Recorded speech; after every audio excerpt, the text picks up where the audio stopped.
ફાગણ વદ આઠમના દિવસે ભગવાન આદિનાથનું કલ્યાણ છે. કયા કલ્યાણ છે ખબર છે? બે કલ્યાણ એક સાથે બે કલ્યાણ.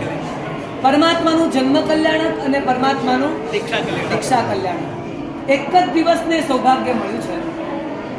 અમે ગયા વર્ષે ફાગણ વદ આઠમના દિવસે આબુજીમાં, આબુ દેલવાડા, ત્યારે મનમાં એક મનોરથ એવો જાગેલો કે આપણે પરમાત્માના કલ્યાણકની એક ભવ્ય ઉજવણી થવી જોઈએ.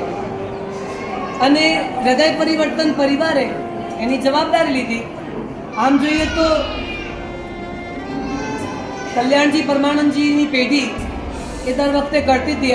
અમે આયોજન નહોતું કર્યું, પેઢીનું જ આયોજન હતું, લાભ એમનો હતો. અને ત્યાં પૂજ્ય ધુરંધર મહારાજે એક મને શ્લોક મોકલ્યો. એ શ્લોકમાં એવો ઉલ્લેખ હતો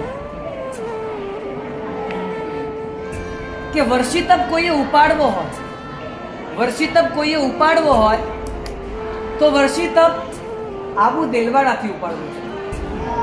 જેમ પારણું હસ્તિનાપુર જઈને થાય અથવા પારણું પાલિતાણા જઈને થાય એનો જેમ મહિમા છે, એમ વર્ષિતપ લેવાનો પણ એક મહિમા હોવો જોઈએ. અને એ આબુ દેલવાડાથી શરૂ થવું જોઈએ. આ ભાવો હતા. કલ્યાણકની ઉજવણી ઠાઠથી થઈ રહી હતી. 1.25 લાખ ચોખાથી પરમાત્માની સામે અખંડ અક્ષતથી સાથિયા થતા હતા. સંધ્યા ભક્તિ હતી, ભગવાનનો સક્ર સ્તવ અભિષેક હતો, પિયુષભાઈની સુરાવલી હતી.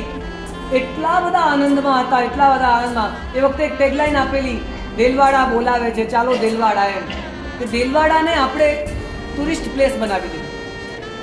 એટલે આપણા લોકો જૈનો પણ જ્યારે દેલવાડા જાય ને ત્યારે પૂજા કરવા નથી જતા, કોતરણી જોવા જાય છે. હકીકતમાં કોતરણી જોવા કરતા અંદર બેઠેલા મહાનાયક યુગાદિદેવ આદિશ્વર દાદાને જોવાના. કાલે મેં કીધેલું ને તમને, જોવા જેવી છે એની વિતરાગ.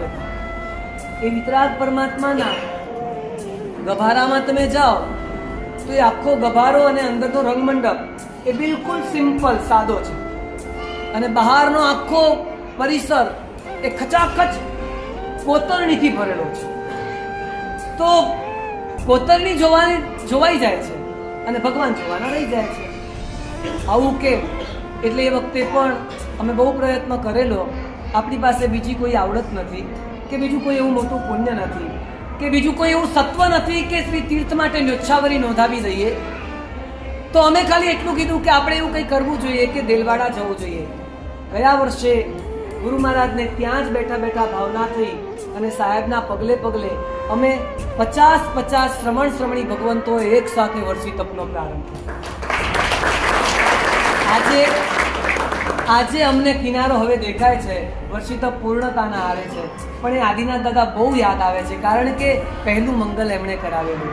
હું તમને કહીશ, આ વર્ષે પૂજ્ય આચાર્ય ભગવાન ભક્તિ યોગાચાર્ય યશો વિજયસુરી મહારાજની નિશ્રા છે અને 2 દિવસનો ત્યાં પણ જોરદાર મંગલમય પ્રસંગ છે. હજારો જૈનોએ ત્યાં પહોંચવું જોઈએ. ભેરુ તારકથી પહેલી વખત એવી યાત્રા શરૂ થાય છે.